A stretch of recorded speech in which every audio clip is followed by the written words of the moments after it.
Hello everyone, welcome back to my channel. And in today's video, I'm answering a question. This person said, I think you should make a video about retirement and working full-time after the age of 50. There are millions of people in the United States who are over 50 and have practically nothing saved for retirement. Jim, what is your advice? What is your view? Great question. And how very true that is. You have a lot of people out there, for whatever reason, 50 and older, with nothing saved for retirement for some reason. Whether it was a divorce or a medical issue, they've had to dip into 401ks, IRAs, other investments, or they just simply didn't save anything. And I've met a few people throughout the years that they just work and they just spend their money. They don't really think about the future, and they just kind of kick the can down the road and ignore it. And then they wake up one morning and they're 50, 55, 60 years old, and they've got nothing saved. And I was fortunate enough to at least observe my family, or at least my grandfather was a saver and investor. And growing up, money was tight. My dad had a 10th grade education. He was a janitor at the local public schools. And then he later became an assistant, or he became a maintenance man at a children's home. But we always had enough growing up. My mom stayed home, and her health issues, she couldn't work outside the home. So my dad was the main provider on his income. But we managed. We still had a house, always had plenty of food to eat, never went hungry, always had clothes. And from what I was told, as long as you've got those basic things, everything else is extra. My mom, she opened up a savings account for me as a kid. And whenever I got money for birthdays, or I working odd jobs, helping a neighbor out with things, and I got paid, I learned at a young age to start putting some money away and saving.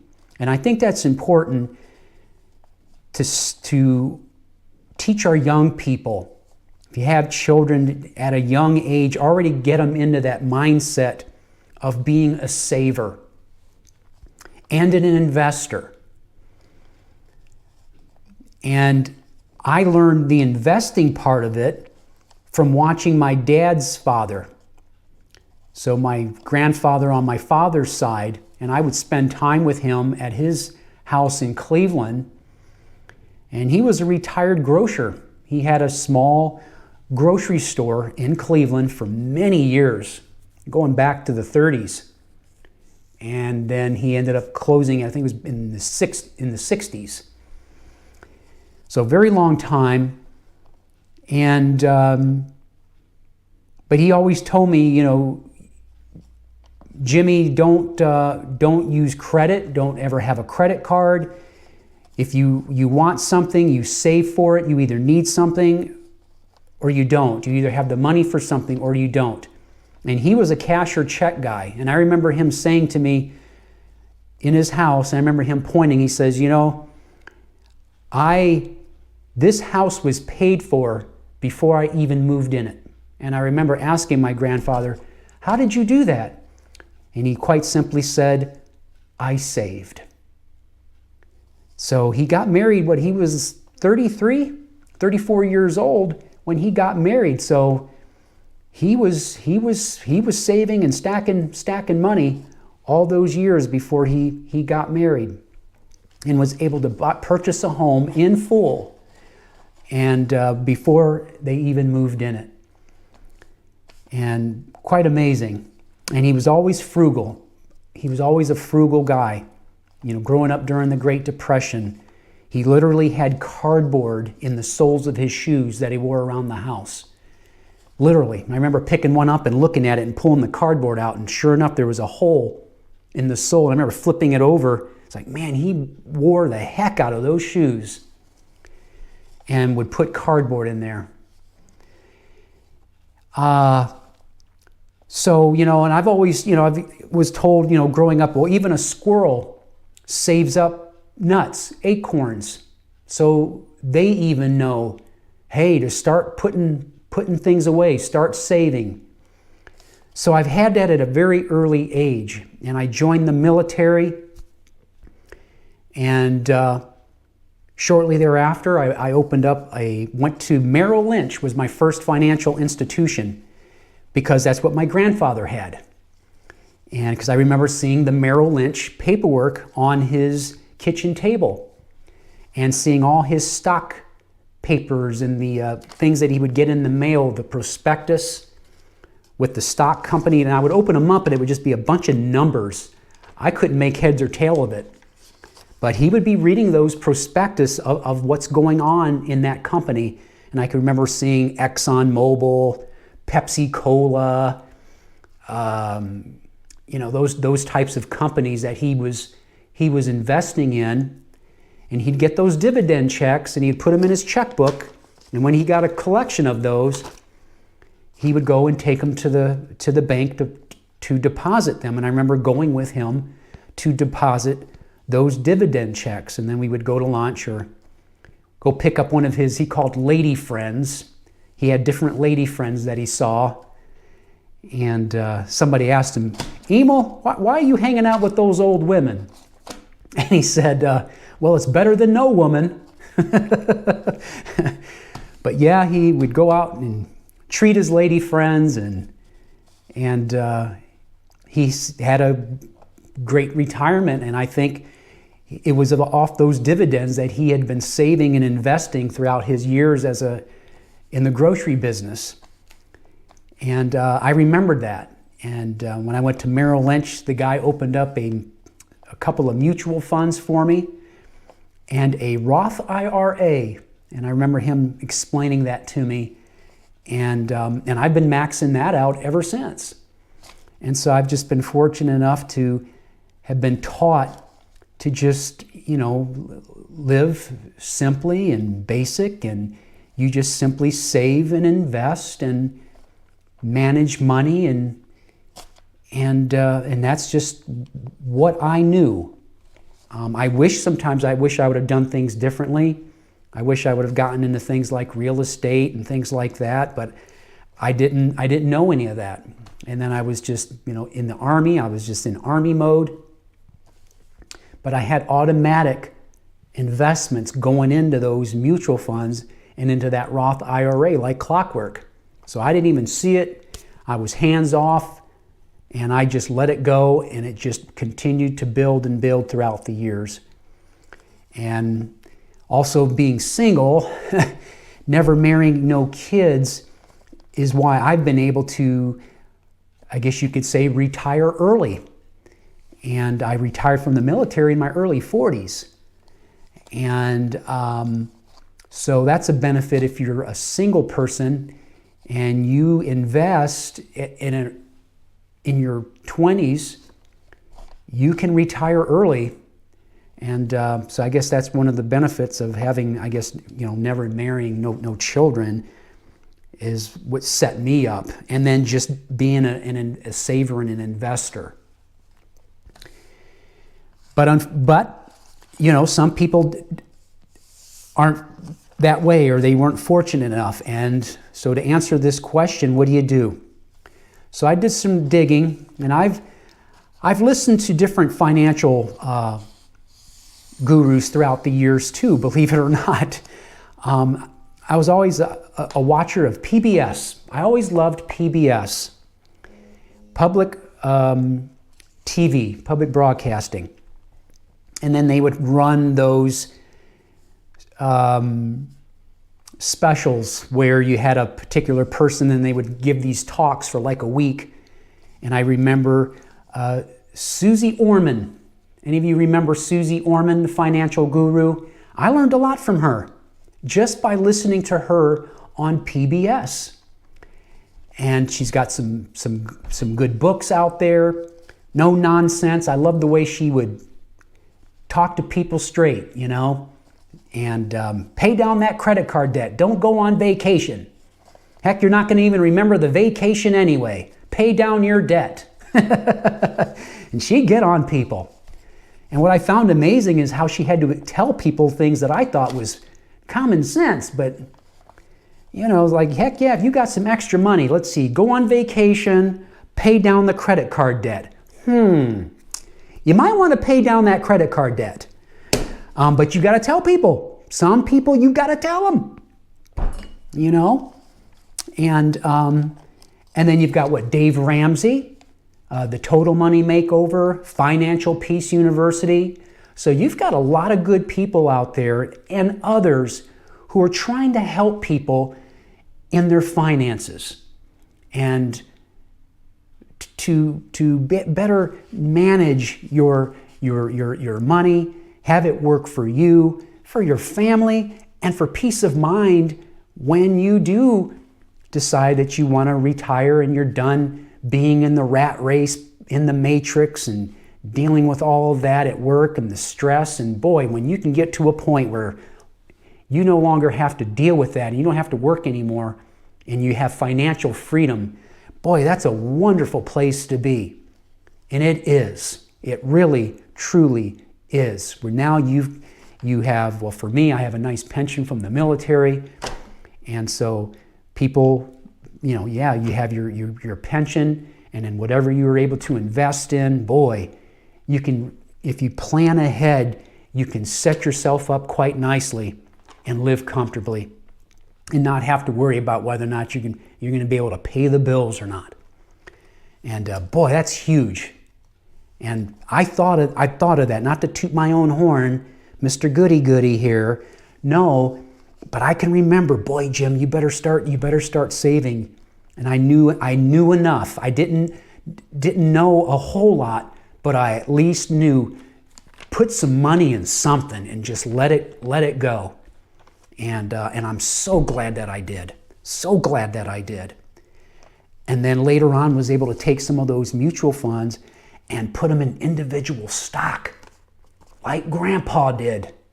I watched Grandpa. He didn't teach me, you know, how to buy a stock or anything. I didn't know. I just knew Grandpa got dividend checks. I had to self-teach myself and had to get books, Benjamin Graham, you know, The Intelligent Investor, and Peter Lynch, Beating the Street, you know. Oh, I'm still tabbed and marked up. And then, of course, YouTube. Oh, you can self-teach yourself on just about anything off of YouTube. And all of these financial people now, former financial advisors, creating their own channels, former stock people. You've got people teaching how to do crypto now. Oh my gosh, you can learn about ETFs and mutual funds and stock investing and real estate and REITs, R-E-I-T, the real estate investment things that you can invest in now, and so much that you can self-teach yourself and be financially savvy and smart with your finances and make it grow for you. And so I was listening to some Dave Ramsey, listening to some other teachers out there. You know, what do you do? What do you do if I'm 50 and have nothing saved for retirement? And something that I picked up from them is, number one, assess your current financial situation. Taking stock of where are you? What debts do you have? You have a house. Are you paying the mortgage? Your car payments? How much money are you pulling in? That kind of thing. Taking stock of where you are. What are you working with? And I noticed Dave Ramsey would do that. All right, how much money do you make? How much money do you have in savings? All right, what debt do you have? All right, first thing we need to do is we need to get rid of that credit card debt. How much money do you got? Well, Dave, I've got $60,000 in my checking. How much do you owe on that car? $15,000. You need to pay that car off today. All right, and I love that. So he was taking stock of that. 2, create a budget and reduce your expenses.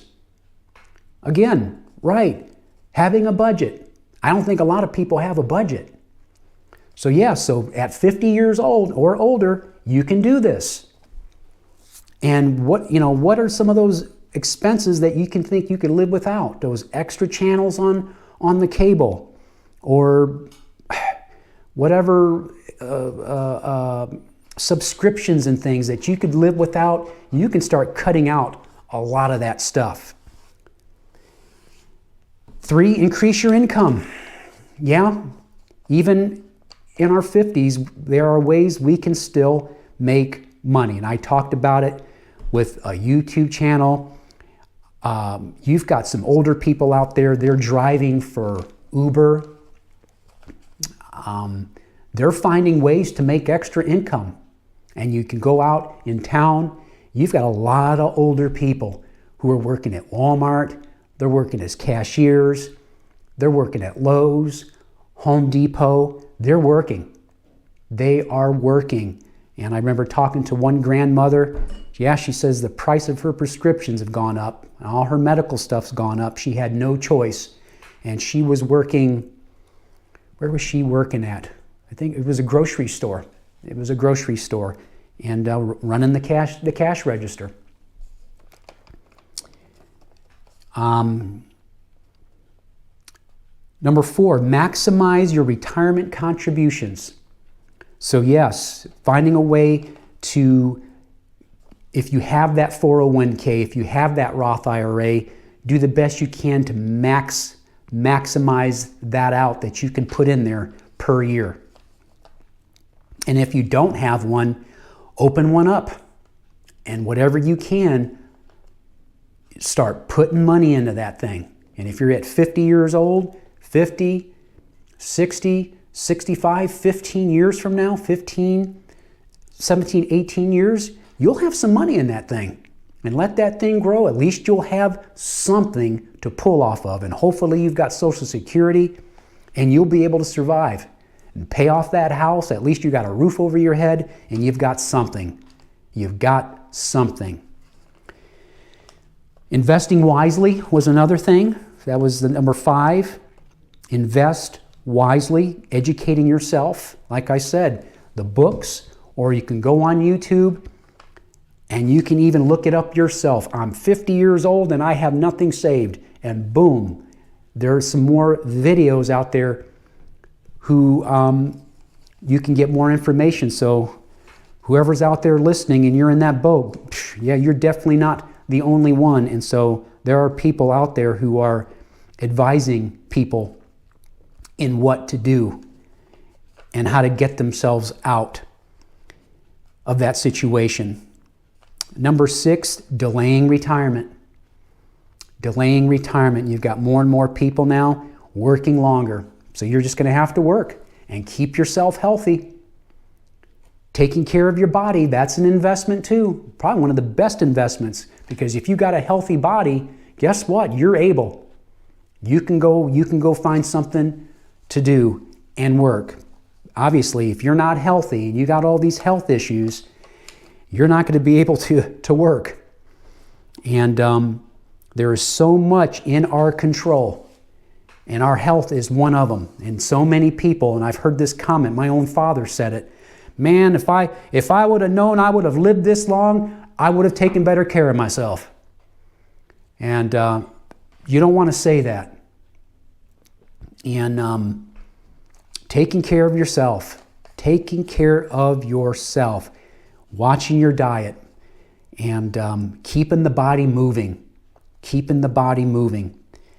and definitely that's investing wisely, investing in your health. So yeah, you may have to delay your retirement and work as long as you can.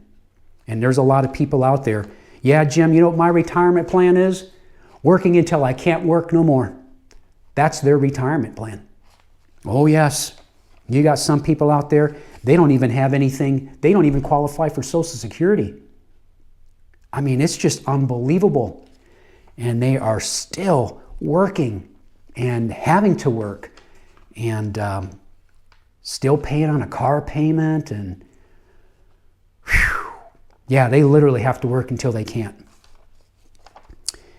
Downsize and, this is 7, downsize and simplify your life. A lot of people are doing that. I've run into a lot of people like that. Yep, they're empty nesters now. They don't need the big old house anymore. That's something that I'm looking at doing, downsizing. You know, what does one guy need? A big old house for himself. I don't.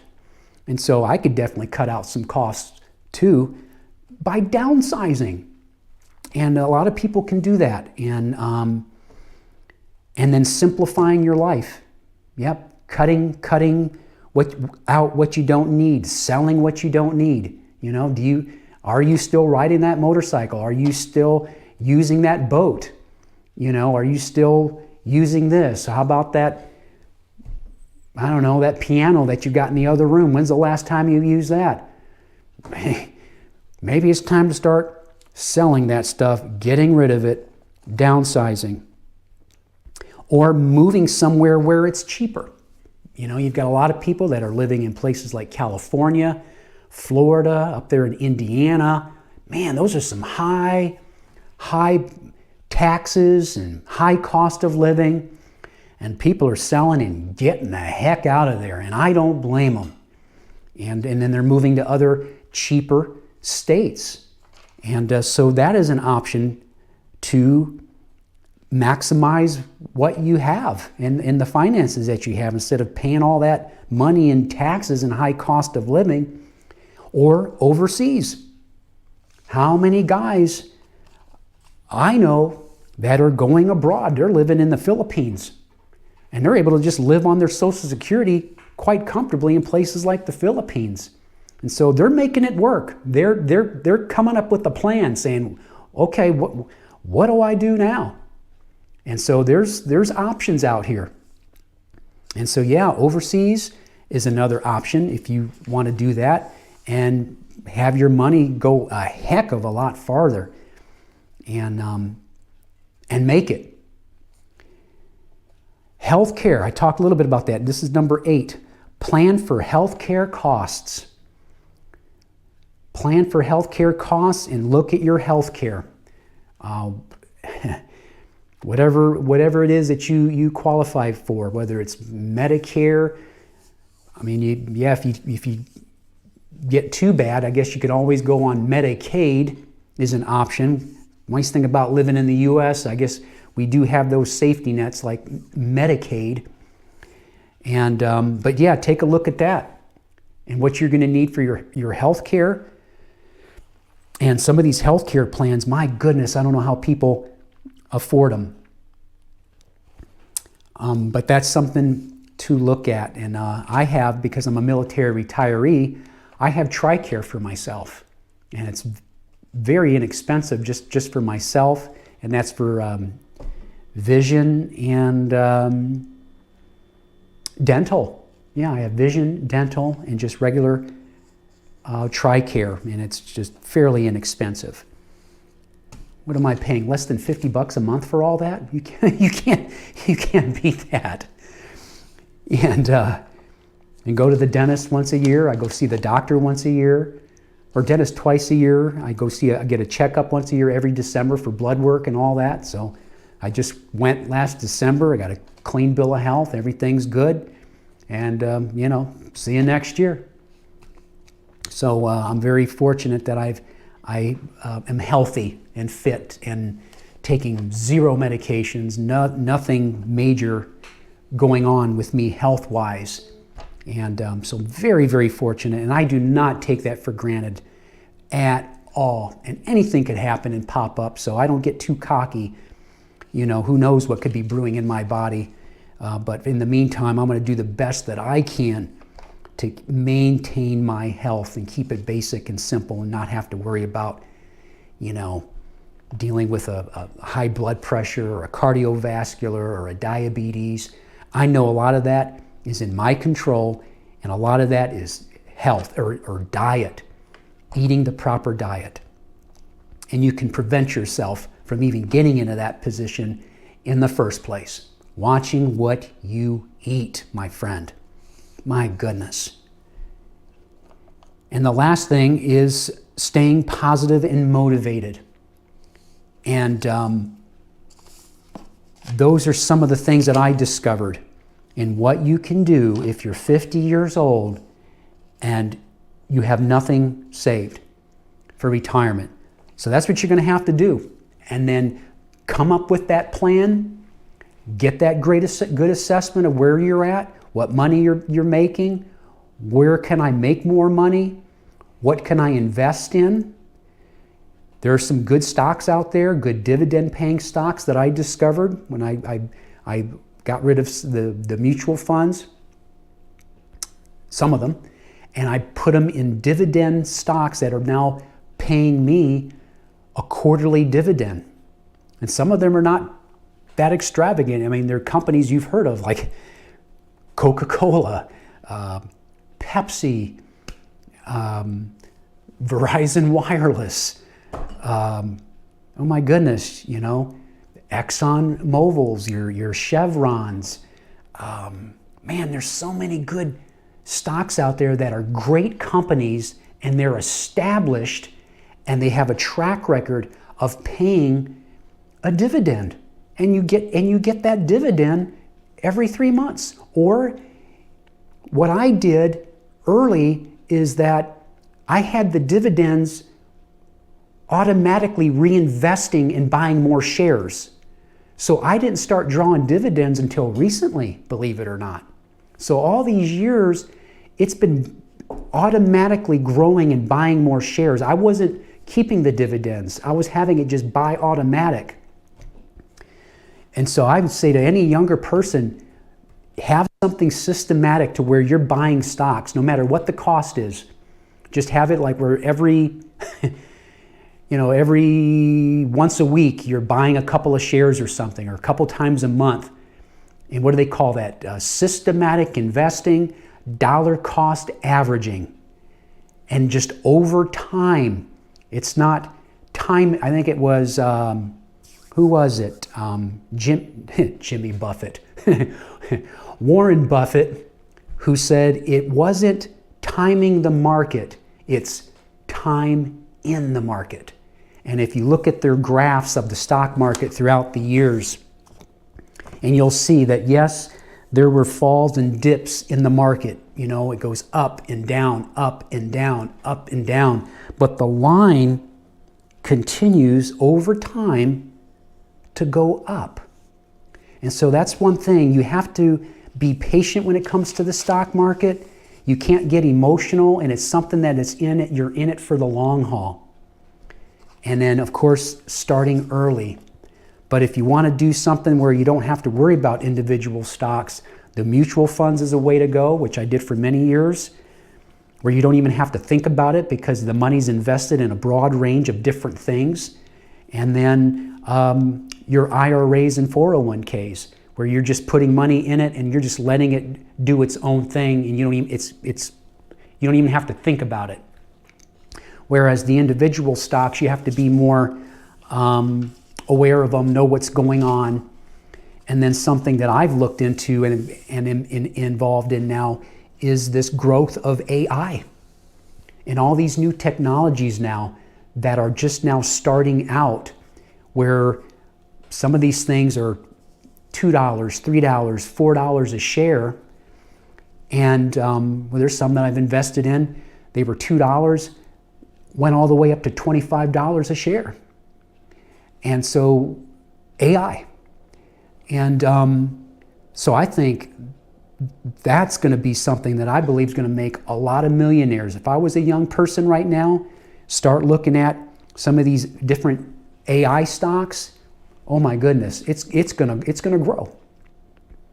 You know, the Micron technologies, your NVIDIAs, your ASML, your AMDs, so many.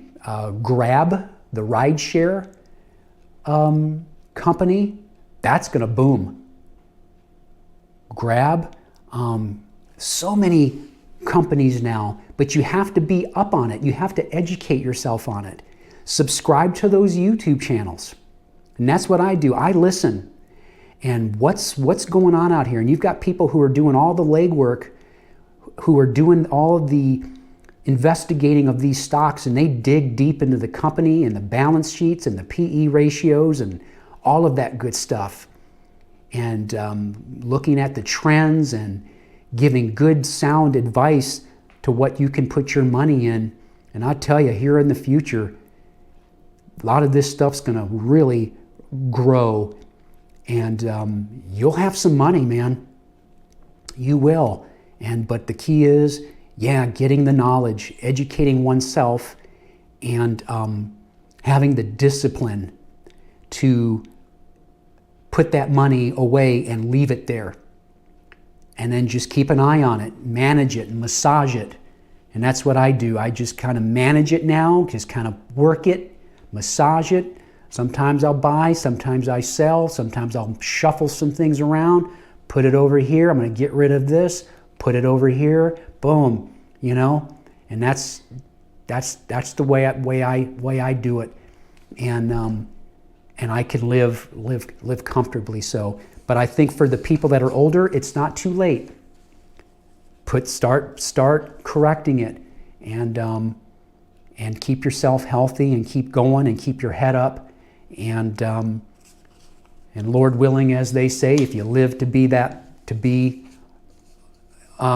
into older age, into your 70s, 80s, at least you'll have something to live on. So anyway, I hope that helps. And anyway, that's all. Yeah. So get in there. And any young person who's listening, I know I've got a few younger folks in the crowd here. Start saving, man. Start investing. Pay you. And I think that's a thing. You know, you get paid, first thing, pay yourself. Pay yourself, man. Put that money away. And I know for some people, Jim, that's kind of hard to do. You know, by the time I pay my mortgage and I pay my light bill and I pay other utilities and I've got my car payment, I get my groceries, I don't really have much to put money away, Jim. I can understand that. And, but you're going to have to figure something out and do the best you can and save what you can. And I've heard it said, when there's a will, there's a way. And then you gotta attack it. Attack it and hit it hard. And as Dave Ramsey would say, it's time to turn the heat up. Turn the heat up on this thing and do the best you can. So anyway, I won't ramble on too long. Thanks again. Thanks for listening. And stay invested. Stay healthy. Keep going. Catch you on the next one. Take care. Yeah, that's exactly right. The window is closing. Yeah. Mathematically. And yet the shortest distance between where you are and wealth is still the baby steps. It's still get your emergency fund in place and get rid of your debts, which gives you the cash flow to pour into your retirement and increasing that and getting it up to 15%. If you save 15% of your income from age 50 to age 65 and you have an average income, you'll be able to retire. Mm-hmm. And I suspect you might make more than that and you might work longer than that through that period of time. It wouldn't be unusual for someone in their 50s. Average income entails also taking into account what people that are 22 years old